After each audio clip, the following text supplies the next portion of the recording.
Falta tanto, en un par de meses. Ahí estamos, muy bien. Voy a leerlo, ¿sí? Perdónenme, porque es un extenso currículum de la persona con quien vamos a hablar ahora. Estamos comunicados con Ignacio Zubizarreta, él es doctor en historia, espero, no lo voy a pronunciar bien nunca porque no sé alemán, pero por la Freie Universität de Berlín, es investigador del CONICET, se especializa en el periodo político argentino que comprende los años 1820 y 1862. Es también docente e investigador de la Universidad Nacional de La Pampa, profesor en la Cátedra de Historia de América II en esta última casa de estudios. Es autor de Unitarios, historia de la facción política que diseñó la Argentina moderna, y si no me equivoco también es uno de los 3 autores de Caseros, la batalla por la, y el tengo que necesitar lente, por la organización nacional. Mi Dios, ¿qué haces, Nacho? ¿Cómo te va? Bien, ¿cómo estás, tocayo? Muy bien, muy bien. Ignacio, mil gracias. Ignacio, Nacho, ¿cómo te llaman? De las dos formas. Fantástico. Ignacio, hagamos un 3 de febrero for dummies. 3 de febrero para principiantes. Digo, porque hay calles con ese nombre, el parque se llama 3 de febrero. ¿Qué significó la batalla de Caseros para la historia argentina? Bueno, yo diría que 2 cosas principales. Por un lado, el acontecimiento en sí, la batalla, fue la batalla más importante en cuanto a la trascendencia histórica, pero también en cuanto a la importancia en el número de combatientes. Fue la batalla más importante de la historia argentina, por lo menos en suelo nacional.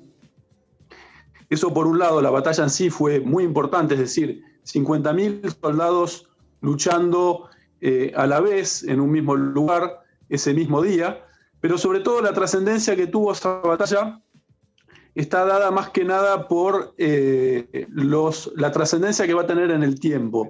Es decir, que esa batalla significó el fin del régimen de Juan Manuel de Rosas, que estuvo en el poder por casi aproximadamente 20 años, digitando los destinos de la Argentina, y va a ser el inicio de otra etapa histórica que va a llevar a la Argentina moderna, ¿sí? A la Argentina integrada al mundo, una Argentina constitucional. Recordemos que la Constitución que todavía nos rige es de 1853, un año después de la batalla.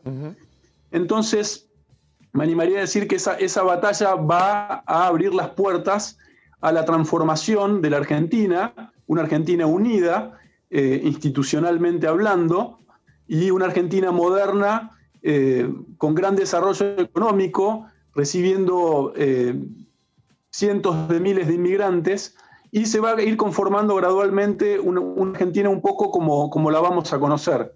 Entonces, obviamente que esta fecha, hoy se cumplen 170 años de esa batalla, es importante, y me parece que es una de las batallas, si no más, la más trascendente que tuvo la historia argentina, considerando que hubo batallas muy importantes en el periodo de la independencia, en 1810 para adelante, pero fueron varias batallas, no hubo una batalla decisiva por la independencia.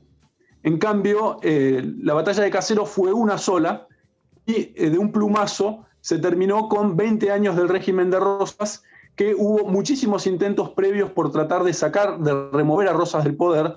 Hubo muchas guerras, muchas batallas, pero esta fue realmente la decisiva y la que va a trazar, la que va a dividir, va a transformar a la historia argentina de un modo profundo, y la va a dividir, digamos, en 2 partes. Antes y después de Caseros es algo que los historiadores decimos mucho, porque justamente esa fecha tuvo una gran trascendencia histórica. Nacho, ¿quiénes se enfrentaban? Claro está que Rosas por un lado, ¿y quién es el otro ejército?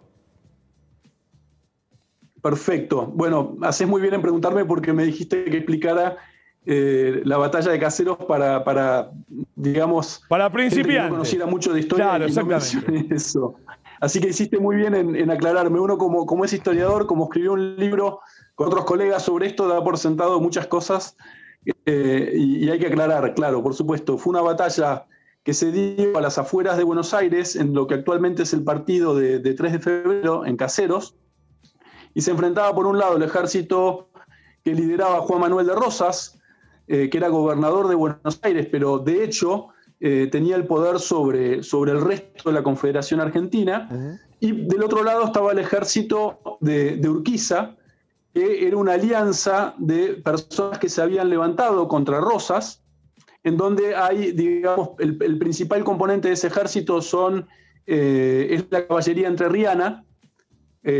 Por aquel entonces Urquiza era el gobernador de Entre Ríos, pero también había exiliados del rosismo, había unitarios, había fuerzas de Uruguay, había algunas tropas también brasileras, y bueno, se van a enfrentar en una batalla que, digamos, fue muy sorprendente en el hecho de que duró relativamente poco, duró menos de 3 horas, el desenlace fue muy, muy veloz, y hubo una baja, digamos, una cantidad de muertos muy poco significativa, aproximadamente 200 muertos, para 2 ejércitos que combatían, y más como se combatía en esa época, 2 ejércitos de aproximadamente 25.000 soldados, menos de 200 muertos es muy poco, ¿sí? Se resolvió rápido y a favor, obviamente, de Urquiza. Es una batalla, vamos ahora, yo no conozco nada de estrategia de guerra, te podrás imaginar, no sé si vos lo sabés, pero vos lo estudiaste.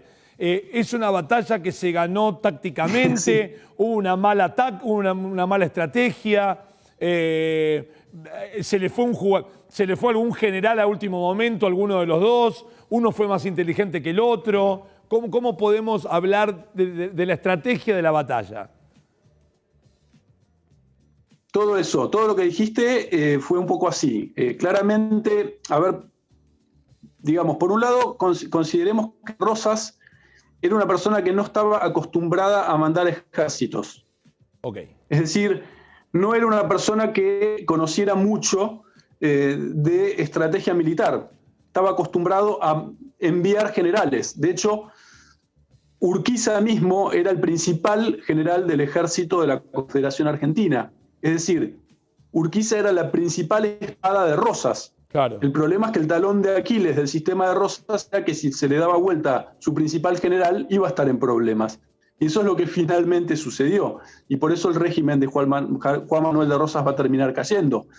Estratégicamente, digamos, Rosas apostó a una estrategia defensiva, pero realmente las fuentes nos hablan de un ejército inerte, que no tomaba iniciativa. Los principales asesores de Rosas, como Pacheco, no van a tener un rol importante o no van a participar de la batalla. Él se va a hacer cargo de la dirección de su propio ejército, le va a ir mal, no tiene experiencia, no sabe qué hacer. Y del otro lado lo tenía Urquiza, que en términos de la época era un gran general, sabía más de estrategia, repito, en términos de la época, claro. Pero básicamente va a tener un ejército mucho mejor organizado. Rosas tuvo que armar un ejército como pudo, con lo que tenía, porque evidentemente no se esperó lo que fue sucediendo, y finalmente eso va a llevar a que se encontraran 2 ejércitos que en número son similares, es decir, en el tamaño de sus fuerzas, pero el ejército de Urquiza estaba mucho más preparado para el combate, tenía, digamos, una oficialidad más competente y Urquiza estaba más determinado. Algunos piensan que Rosas se dejó perder, es algo que no se sabe, pero bueno, si se lee el libro hay varias pistas que van a ir explicando un poco los motivos de la derrota de, digamos, las fuerzas de Rosas. Ahí lo tenemos entonces en tapa el libro. Ponémelo grande, Fede, así lo podemos ver bien y quien quiera verlo. Caseros, la batalla por la organización nacional. Ignacio Zubizarreta, Alejandro Rabinovich, Leonardo Cassiani, son los editores. También está María Fernanda Barcos, Gabriel Di Meglio, Vicente Agustín Galimberti y Roberto Schmidt. Son todas las personas que han participado en este libro de Editorial Sudamericana. Nacho, mil gracias por ayudarnos a saber un poquitito más qué pasó en esta fecha hace 170 años. Que tengas un gran jueves. Un placer, igualmente. Muchísimas gracias por brindarnos el espacio. Abrazo enorme.